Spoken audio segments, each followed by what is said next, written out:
Hello, everybody. Welcome at Shadow at Night for Wednesday, October the 15th, 2025. And on the show tonight, not much going on at Universal Ostrich Farm today, except for drones flying overhead, 35 or so RCMP officers stationed on personal property, big, huge garbage bins leaving mysteriously, arriving mysteriously at the Ostrich Farm.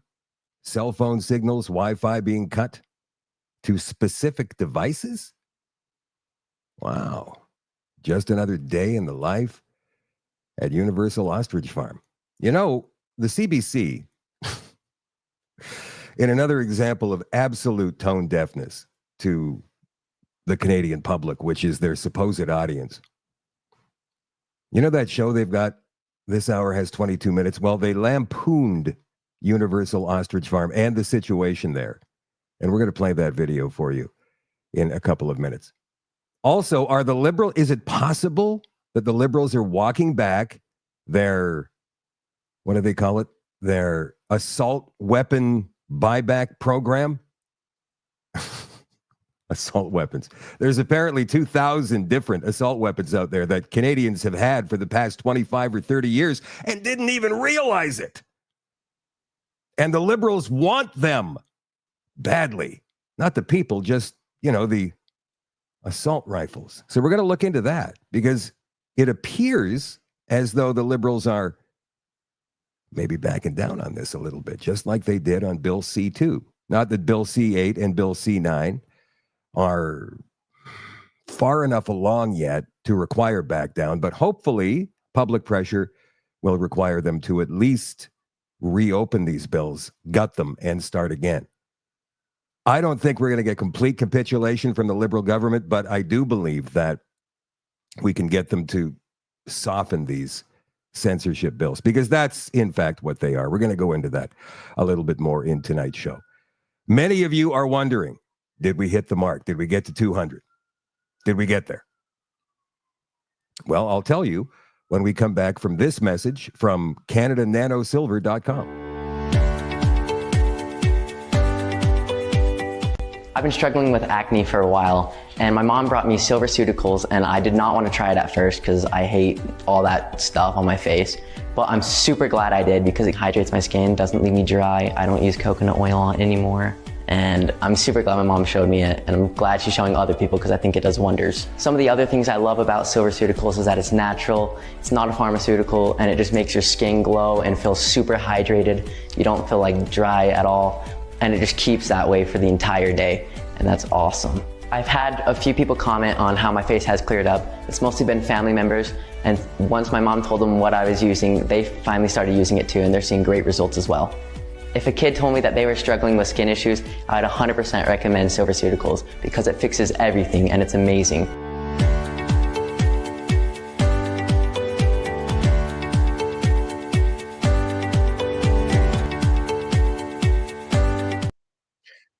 CanadaNanoSilver.com. Don't forget this weekend, the Regina Health and Wellness Show. They'll be there if you want some free tickets if you're in Regina or the Regina area, like a reasonable drive away, an hour or so. Or I guess, if you live on the prairies, a reasonable drive is 3 hours, maybe longer.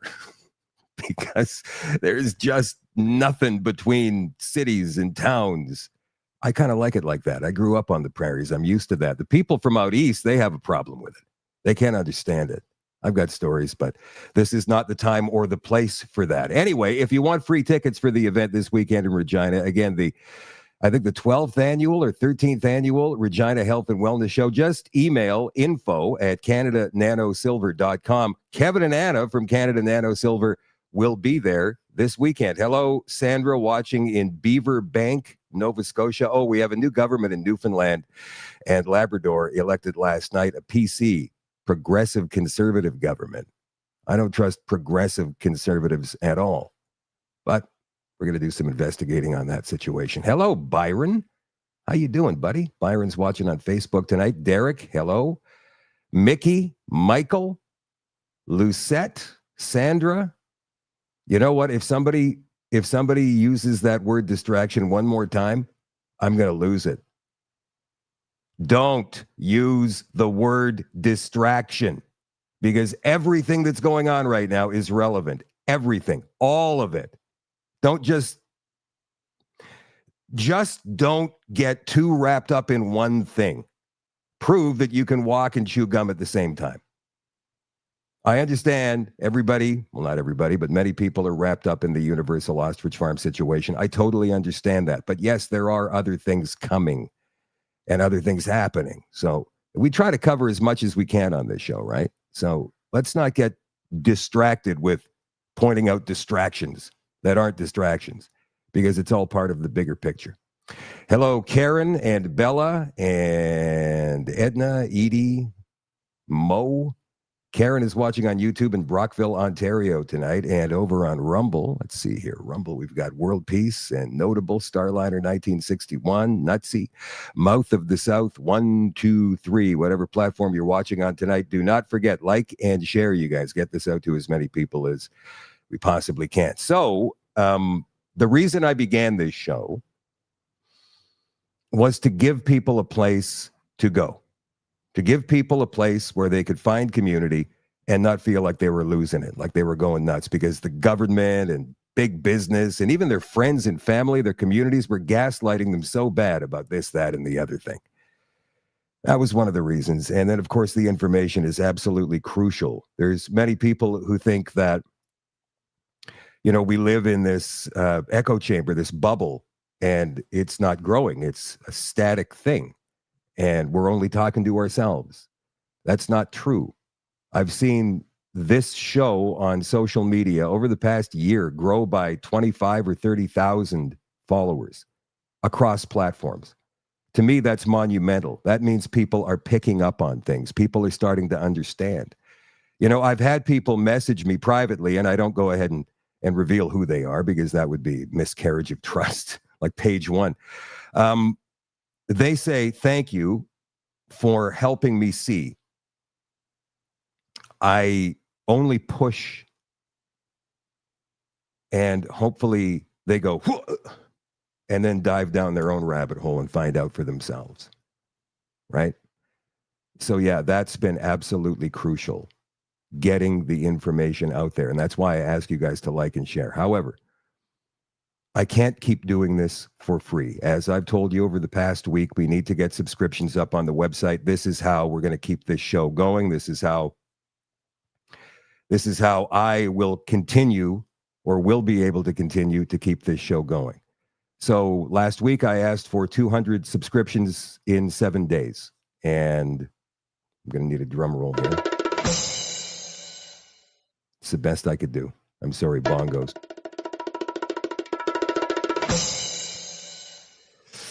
And let me throw this up on the screen here for you. As of 6 p.m. tonight, Central Time, 148 new subscriptions. That's up a lot.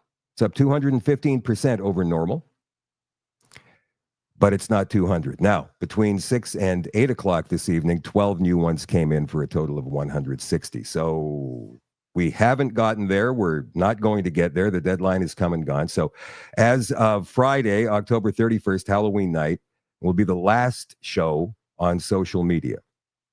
I will be moving this show to the website only for all access members at shadowdavis.com. On the social media channels, you'll get highlights, you'll get best ofs, you'll get reels, you'll get 2 minutes, 3 minutes here and there, and that's about it. Again, I cannot keep doing this for free.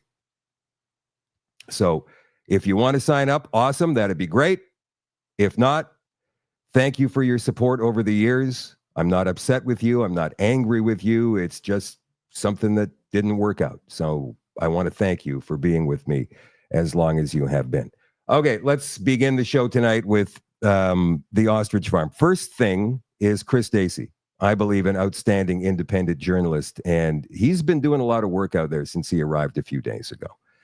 Here's a video of him today with retired Sergeant of the Canadian Armed Forces Mike Rood being investigated by RCMP drones, and then some disturbing video, the last 20 seconds. Let's watch. We're just sitting here having a quick talk with Mike, and then directly above us, you see something? I do.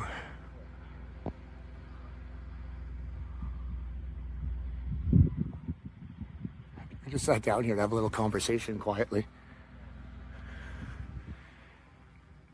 Spark, you watch our backs, okay, Spark? Good girl. Good girl, Spark. Watch Dad's back. Oh, I guess he's done with us.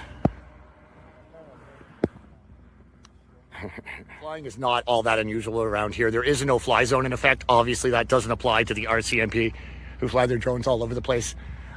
Was just interesting timing that as Mike and I sat down to talk about something here, one appeared directly over our heads.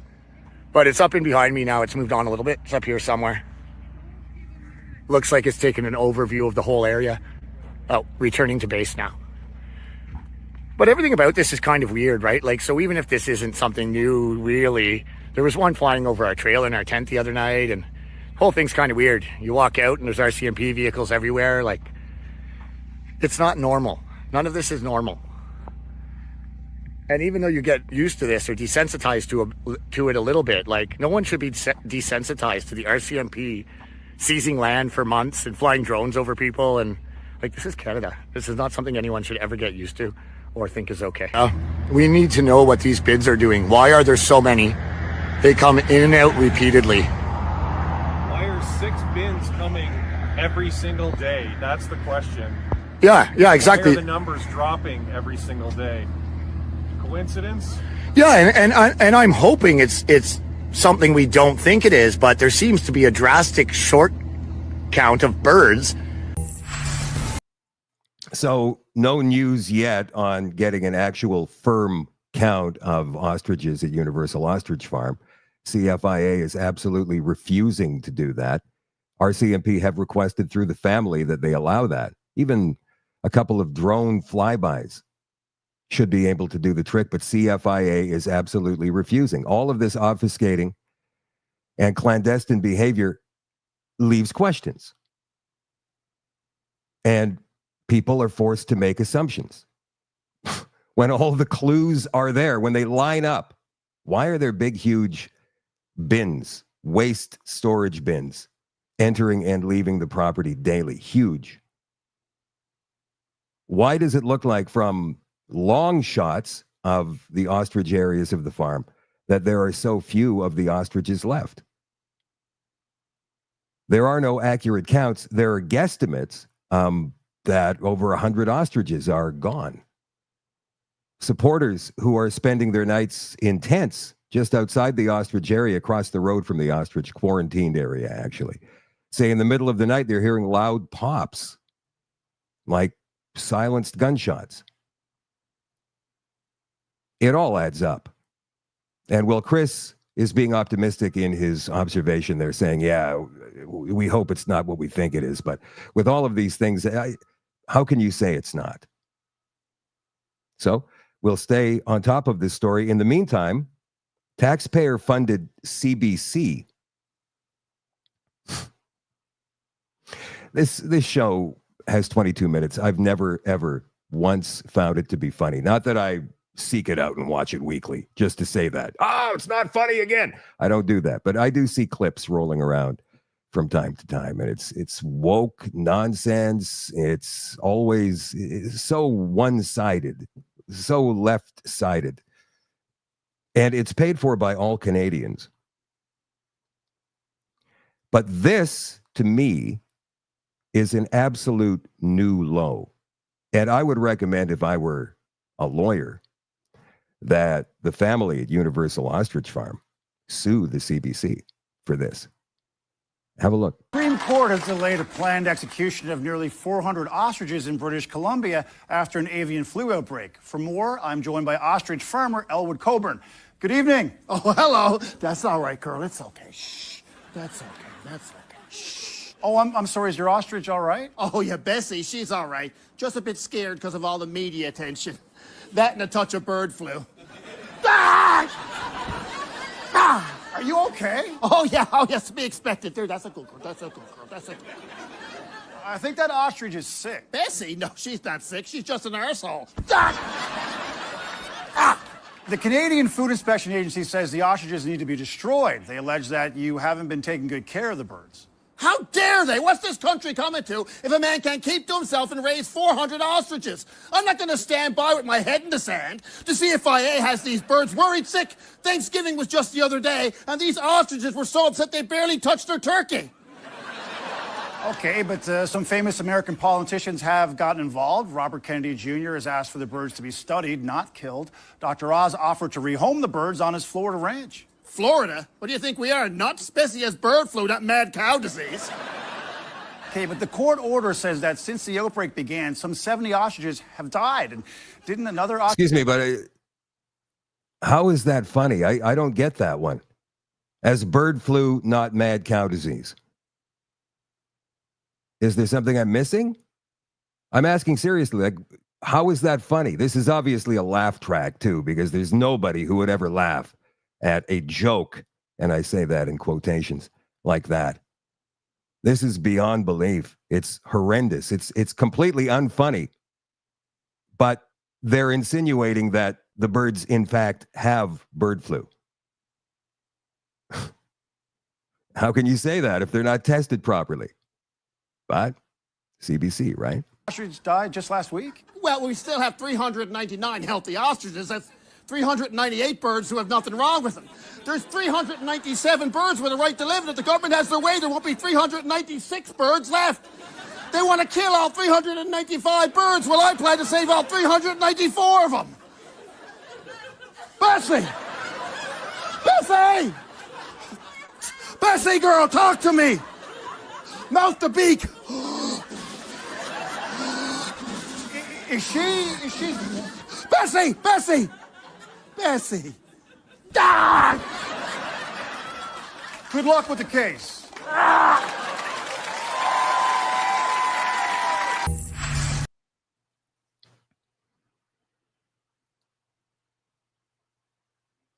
I don't even know what to say.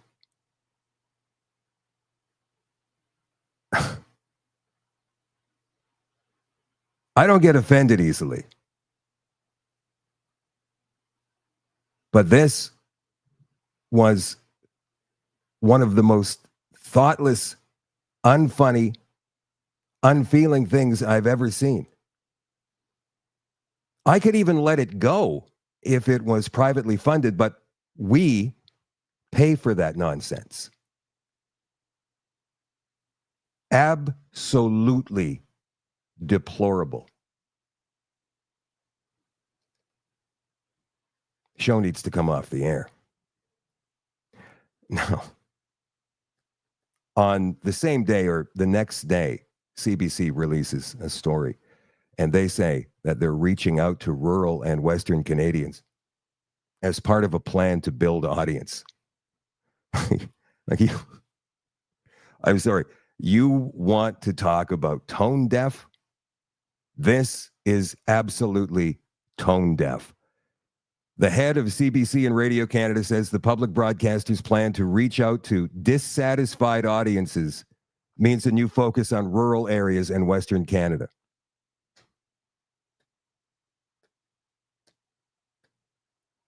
Now that's funny.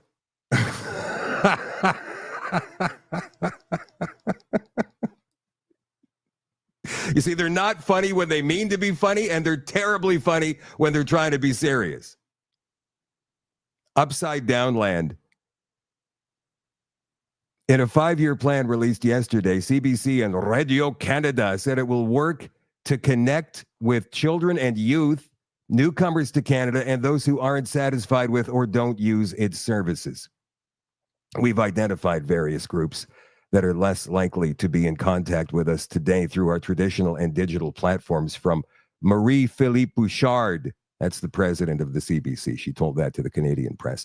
The strategy aims at creating content and also opportunity for them to discover us and to consume Canadian content. Yeah, all that LGBTQ stuff, I can't wait. Sign me up. Tamara put this out on her social medias today. This is a brave new world for Tamara and for Chris, I suppose. She said, yesterday was my first meeting with my new probation officer. She seemed fair and efficient. Like, the fact these two have probation officers It's about humiliation now. She seemed fair and efficient. We simply reviewed the conditions set out by the judge for my house arrest. I was hoping to be able to drop off and pick up my grandsons from school, but apparently that request will have to go to a judge under a variation application, so we'll just leave everything as it is for now. Next week, I'm headed back for an interview with her to assess the level of risk I pose to reoffend.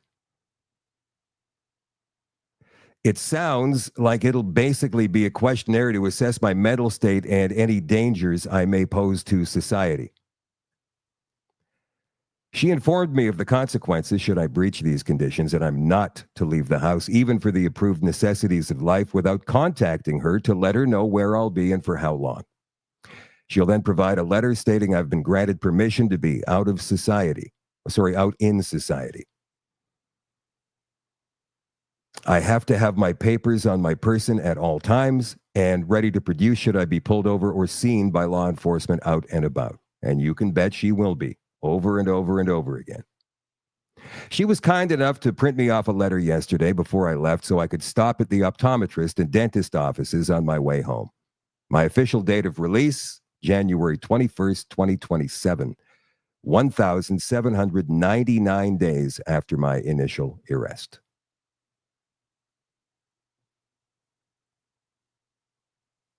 How long are we going to take this is my question.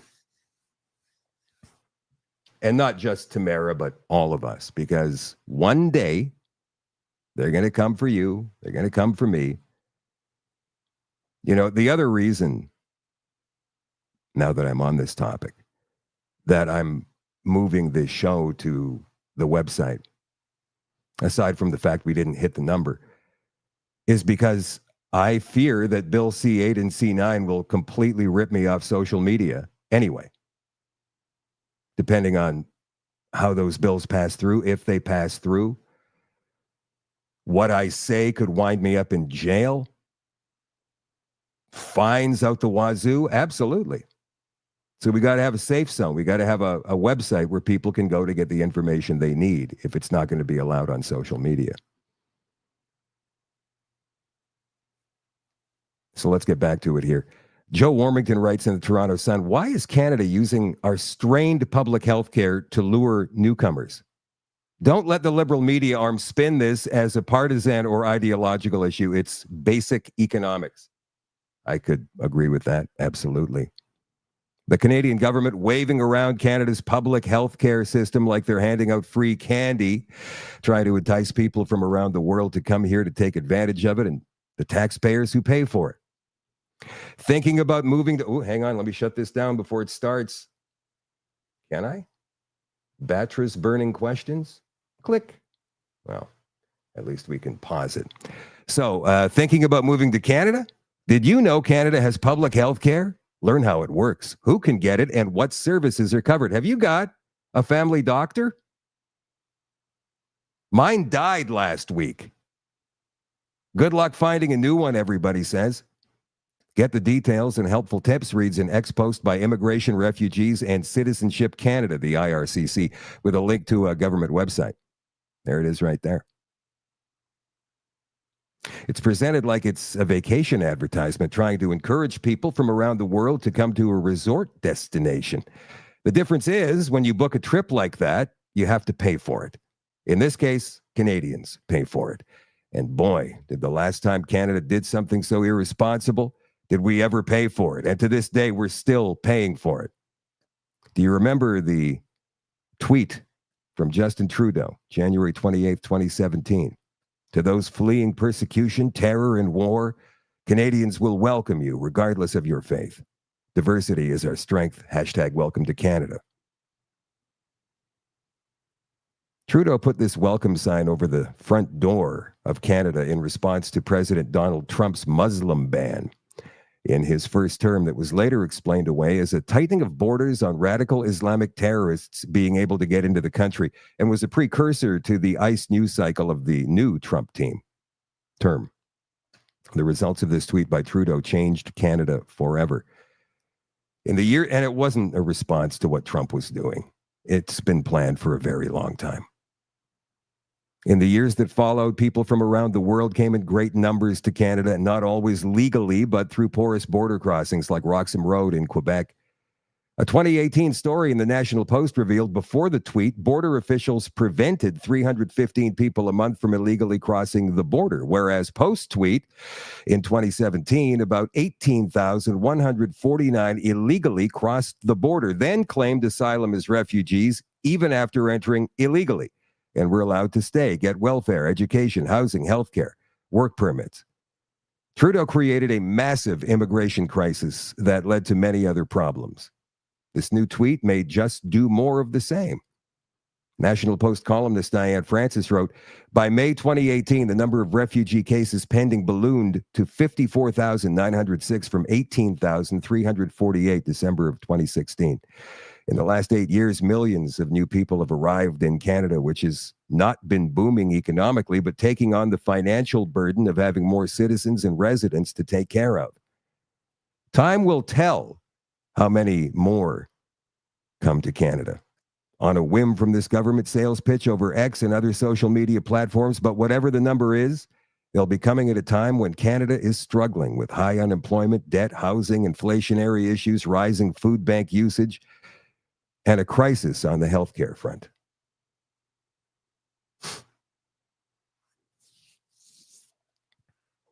Assault-style firearms compensation program with pilot projects happening in a few areas around the country, notably in Nova Scotia, keeping communities safe.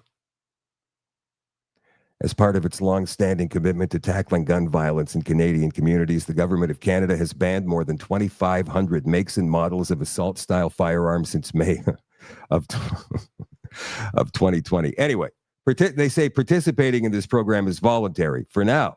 Remember, it always starts off like that. However, businesses, except those with required registration certificates and specific privileges on their license, must dispose of or permanently deactivate their assault-style firearms before the amnesty period expires October 30th of 2026, or risk criminal liability for the illegal possession of a prohibited firearm. Businesses will be notified when the program reopens. Now, that amnesty period has been extended by 6 months. And that's just a recent development. Why? Because our Minister of Justice, Gary Alphabet, was caught on tape, and that tape was leaked a couple of weeks ago, saying he doesn't think, he was talking with a buddy of his, guy he's known over 20 years, but he said he doesn't think this program is going to make a difference one bit. Of course, the Conservatives, even the left-wing corporate media, jumped on it. And here he is trying to explain that conversation, that leaked tape conversation with, what's her name from CTV. Take your characterization as, what happened, the aim of it being to obstruct, and certainly the leak came from an organization that doesn't want to see this go ahead. But you have not refuted the content of what was leaked, and that's why I asked you about whether or not you're going to resign. And I'll ask more specifically what informs that question. You told the individual in that conversation that you can't explain the logic of the buyback program. If the public safety minister in charge of implementing the program can't explain its justification, why should Canadians accept one? So this is a conversation that took, it was a 20-minute conversation, 20 minutes or so conversation. It was recorded without my knowledge. Notwithstanding that, much of the conversation were part of previous conversations I've had with this individual. The logic of this, I know he does not accept. I have tried to explain this in the past.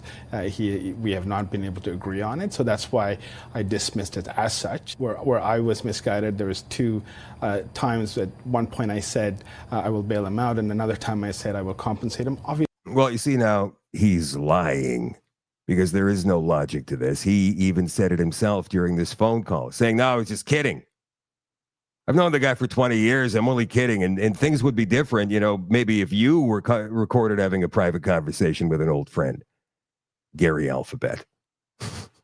How this guy still has a job, I don't know. Obviously, they're in a private conversation, not to be taken at face value. But you're a minister. With all due respect, you're a minister of the Crown who is in charge of the public safety of this country. Why would you make light of a program you know is fraught with controversy?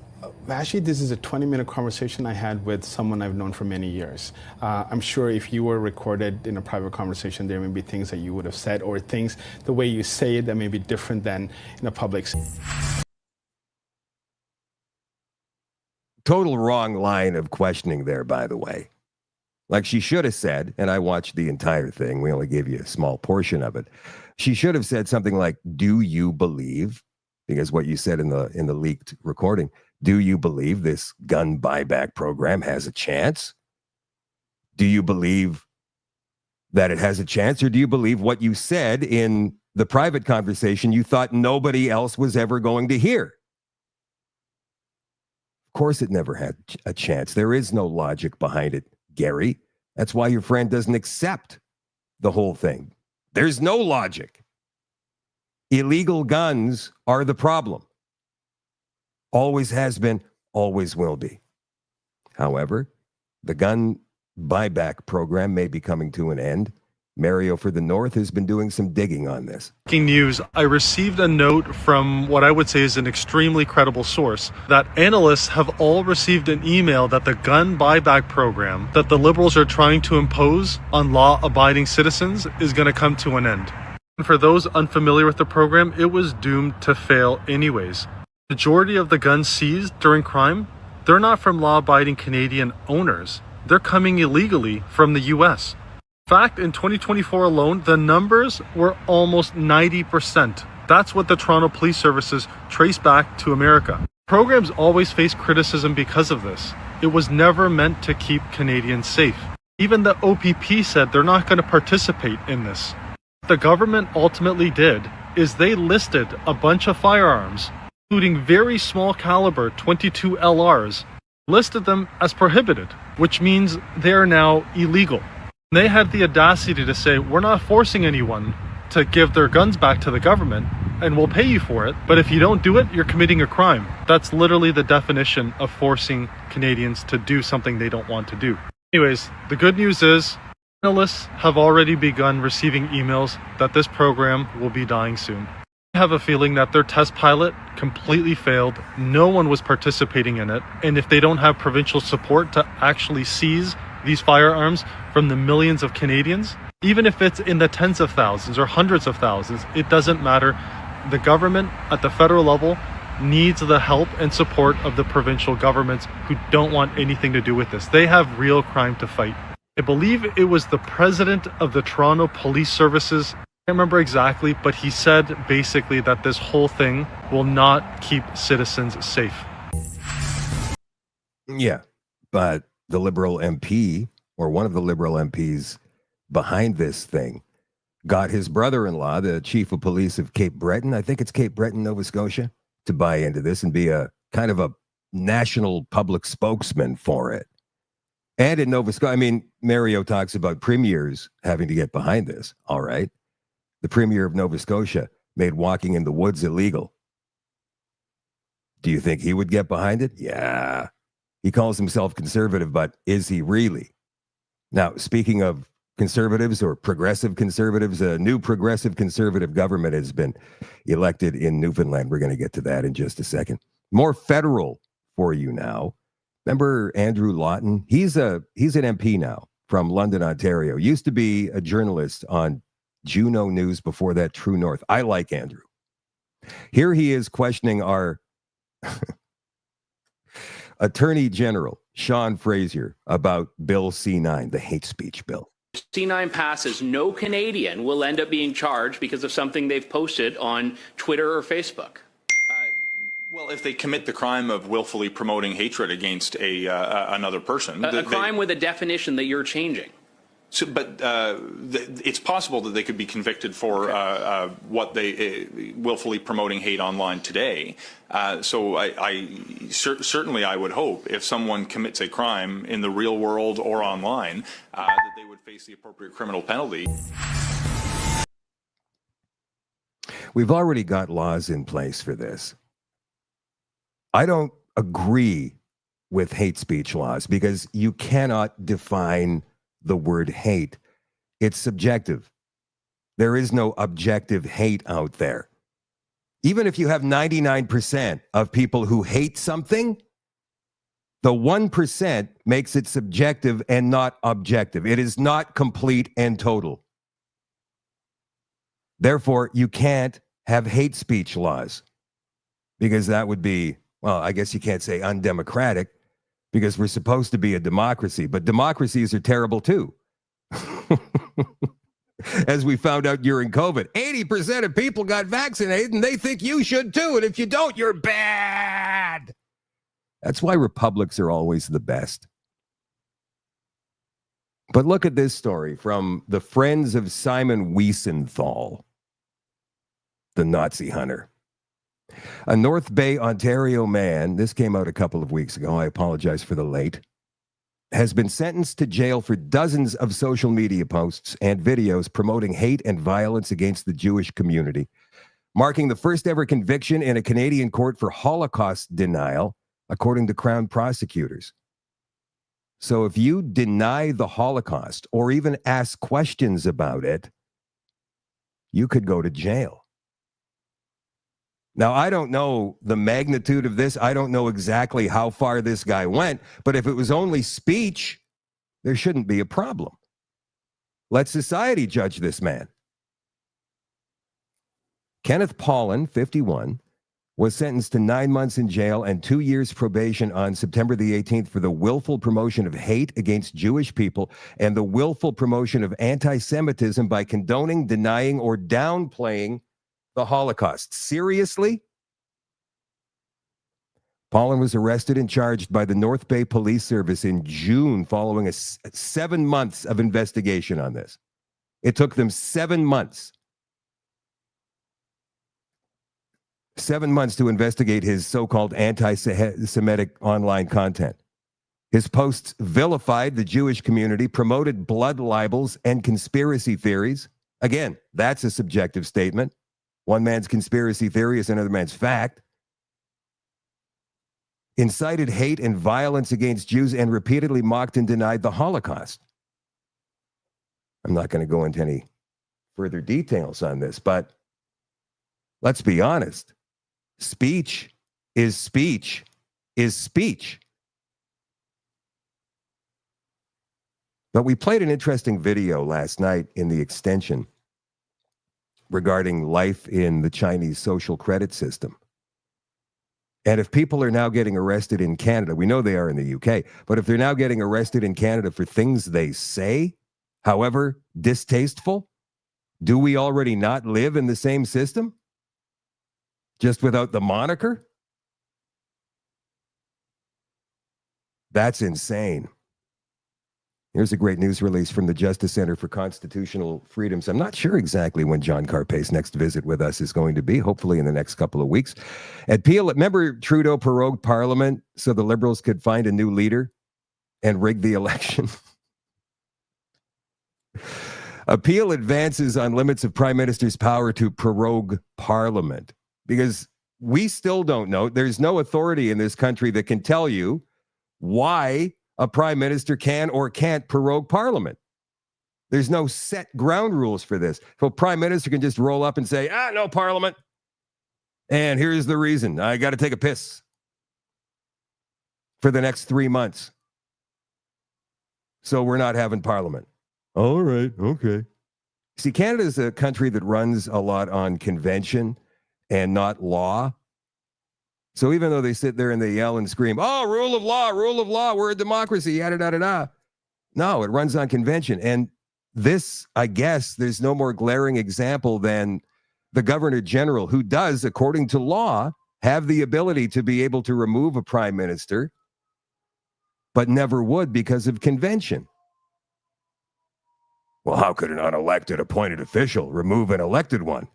Because that's the law. That's what the law says, but they never would. It's interesting. The JCCF announces that a factum has been filed in the Federal Court of Appeal in a case seeking clarity on when a Prime Minister of Canada may lawfully prorogue Parliament. The appeal challenges Chief Justice Paul S. Crampton's March 6, 2025 judgment, dismissing the underlying judicial review.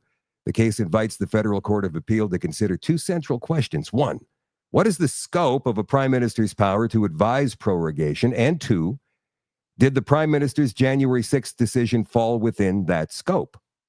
The appellants argue there must be limits on the power to shut down Canada's democratically elected legislature. They urge the court to confirm that prerogative powers cannot be used to stymie the will of Parliament or frustrate its constitutional role as a check on executive power. The issue of the prorogation of Parliament captured national attention. We already just told you that. Constitutional lawyer Darren Lung said the Prime Minister does not have unlimited power to close Parliament on a whim. You cannot stymie the important constitutional role of Parliament just because it's inconvenient to his personal goals.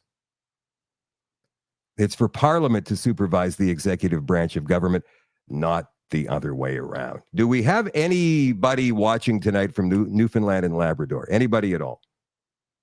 Because we've had some problems with so-called conservative politicians these last few months. Doug Ford, I guess, would be the biggest example of that. Calls himself conservative, but he's not. Clearly not.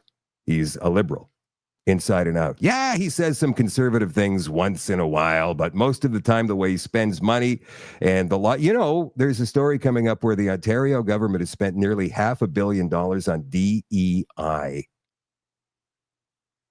Yeah, we're going to get to that story in just a second. So is this new progressive conservative premier of Newfoundland actually conservative? Does anybody know? I was doing a little bit of investigation on him today, but I couldn't find much about the things he said in the past because every single story was about him winning the election last night. So they did win a majority government last night. I think there's something like 40 seats in Newfoundland. Here it is here. Yeah, 40. So Wakeham is his name. Tony Wakeham. He's the PC party's leader and now the premier designate. Narrow majority, 21 of 40 seats, ends nearly a decade of liberal rule under former Premier Andrew Furey. They also got 44.3% of the popular votes. The Liberals got 15 seats, the NDP got 2, and then there's 2 independents. But I don't know. He looks like a conservative to me, but that doesn't mean squat these days. So I don't know. We're going to have to do some investigating. So this could be good news, but maybe not. We told you last night that there was a counselor in Cambridge, Ontario, named Adam Cooper, who made a Facebook post back in January that apparently is dismissive of the LGBTQ community and that he could be reprimanded. Well, council voted to reprimand Adam Cooper and mandate sensitivity training. He's got to go to mandatory sensitivity training if he wants to continue on as a city councillor in Cambridge, Ontario. Isn't that interesting? Now, I don't know if you guys know this, but a lot of the left-wing corporate media in Canada, they've cut back on their newsroom sizes, you see. I guess they're not getting enough government funding. Taxpayer funding. So they have to farm out stories, and a lot of times it comes from the Canadian press, but other times, you know, CTV, Global, CBC, whatever news agency, Toronto Star, they'll run stories from large American news aggregators like CNN. And that's what they did, the CTV did in this situation here. CNN story on CTV. Trump administration quietly canceled the nation's largest solar project. What? Quietly? No. Trump doesn't do anything quietly. Solar project would be part of the Green New Scam, right? Remember a couple of weeks ago when he gave a speech at the United Nations in front of the entire world? Would you call that quiet? The executive director of the United Nations Environmental Program predicted that by the year 2000, climate change would cause a global catastrophe. He said that it will be irreversible as any nuclear holocaust would be. This is what they said at the United Nations. What happened? Here we are.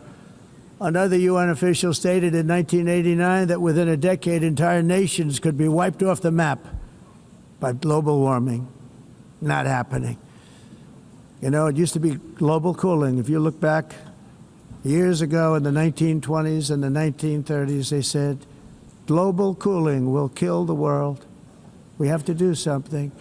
Then they said global warming will kill the world. But then it started getting cooler. So now they could just call it climate change, because that way they can't miss. It's climate change. Because if it goes higher or lower, whatever the hell happens, there's climate change. It's the greatest con job ever perpetrated on the world, in my opinion. Climate change, no matter what happens, you're involved in that. No more global warming, no more global cooling. All of these predictions made by the United Nations and many others, often for bad reasons, were wrong. They were made by stupid people that have cost their countries fortunes and given those same countries no chance for success. If you don't get away from this green scam, your country is going to fail. Quietly. Quiet. Let's get rid of all those ridiculous solar panels and windmills. Quietly. I mean, like I said, that speech was at the United Nations in front of the entire world and all the world leaders who were gathered there.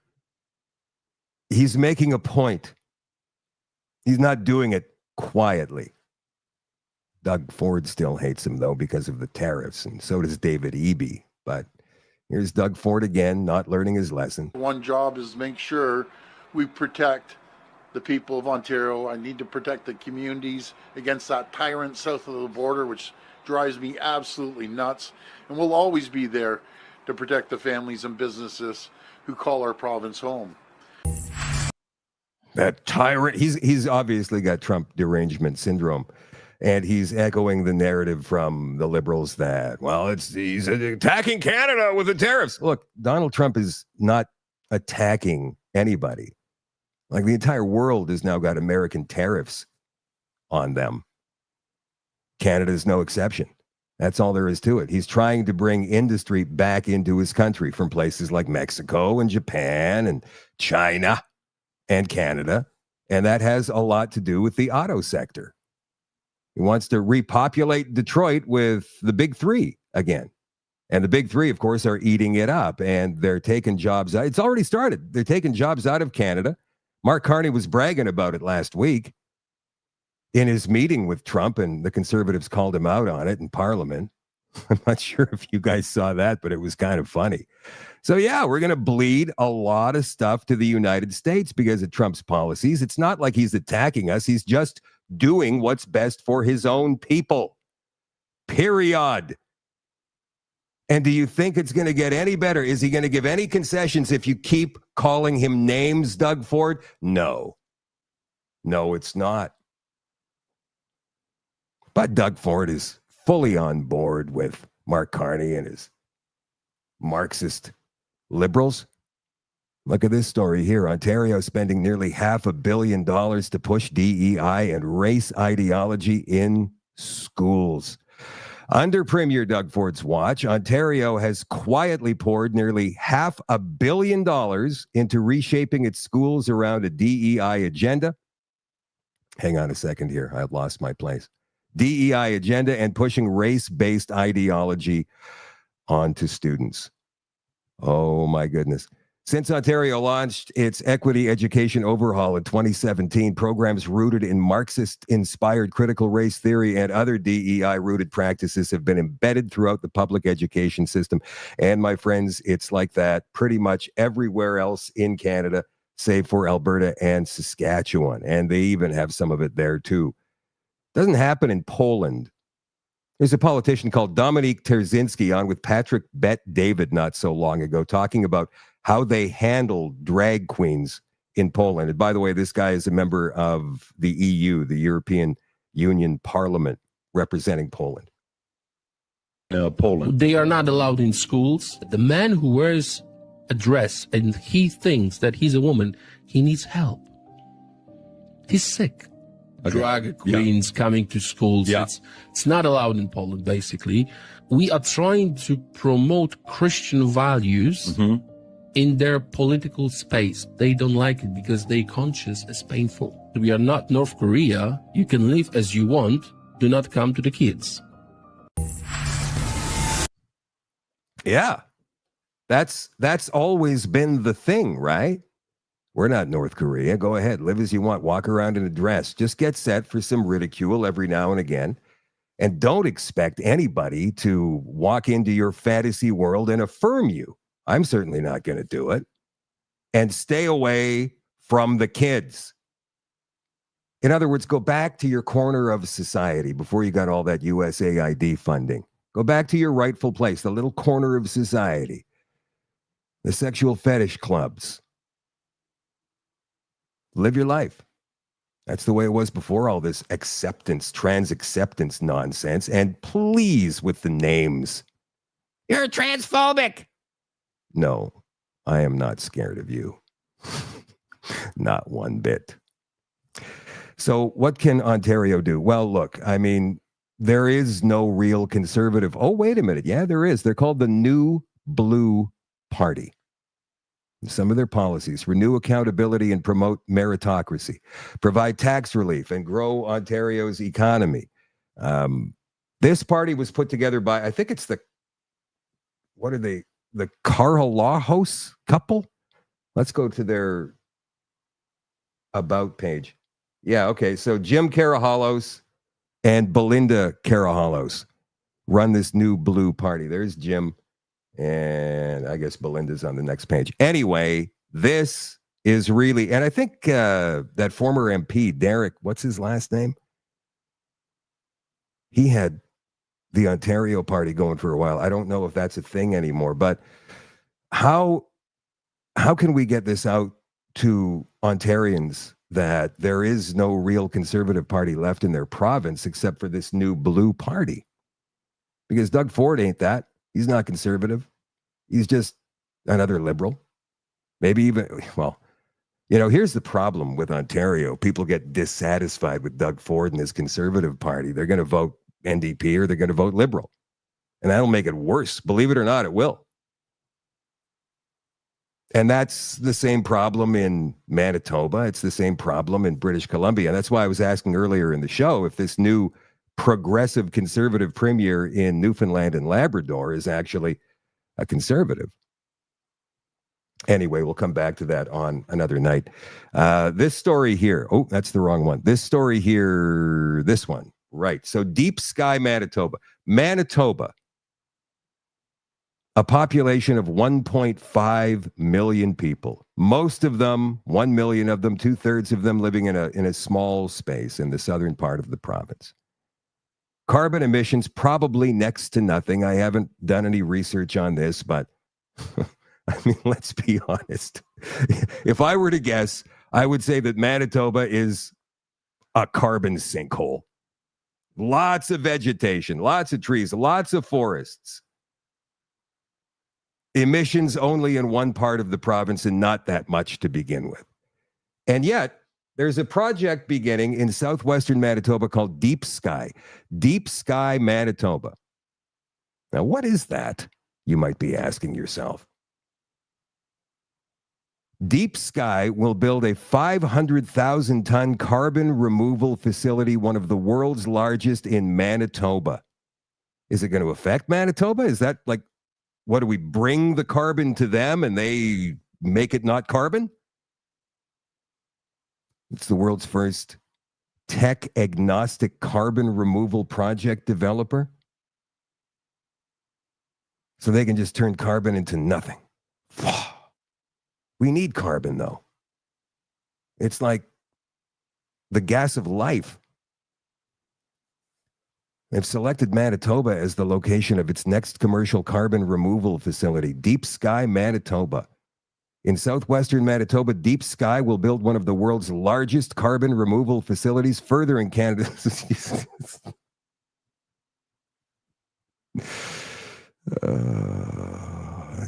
a scam. complete scam. And they're going to tell you, oh, yeah, we're going to employ hundreds of people and it's going to be great for the province's economic engine and all of that. And it's really based on nothing. Nothing at all. I've had a lot of people email and message me about this deep sky carbon removal facility that's being built. And some people claim to have some inside information on this. I haven't fully investigated or even partially investigated any of that yet, but I will be in the coming days, and we'll see if we can find out more about this project for you guys. And that's it for the show tonight. Coming up in the extension on shadowdavis.com, The High Wire. Del Bigtree released a movie just yesterday, or maybe it was earlier this morning, called An Inconvenient Study. This is about that big Ford study that was done and then allegedly withheld by the Institute itself and, of course, the government and all of the news media networks. So we're going to watch that all together tonight. It's available on all the social media platforms, but we get to watch it together tonight in the extension on shadowdavis.com. And if you are a member and you haven't joined our Telegram community, go ahead and join us. We'd love to see you there. I think we're 700 members strong back there now. So it's the Shadow at Night community. Shadow, SHADOE, at Night, NITE, community. So if you haven't joined Telegram, go and join it. It's really easy. And then go and find the Shadow at Night community and just join in there. And we'll see you there in just a couple of minutes, or on the website again, shadowdavis.com. And if you're not a subscriber, I urge you to go ahead and become one. And for the rest of you, have a great night, a great day tomorrow. And I will catch you tomorrow night at 8 o'clock Central for another show. I love you all. I appreciate you all, and I will talk to you soon. Bye for now. Silver is amazing. It has several natural health benefits, and it's been used for hundreds of years for health and healing. That's the main reason they made silverware from silver. But seriously, this nano silver from Silverceuticals is the best and safest silver you can find. There are hundreds of studies and reports on it. I've read some of the studies myself, and it's mind-blowing. One of the things that sets Silverceuticals apart is that it washes out of your body in 24 hours. No silver buildup and no turning blue. And it won't even harm the good bacteria your body needs. It's so effective they can use very small concentrations of silver, like 10 and 32 parts per million, and still outperform other silvers that have up to 3,000 parts per million. It's safer and more effective at the same time. It is an incredibly small particle that is small enough to work through your body, but big enough not to fall out of suspension. They infuse it into almost all of their products. It works in facial serums, toothpaste, gels, and even gummies that work to help your immune system.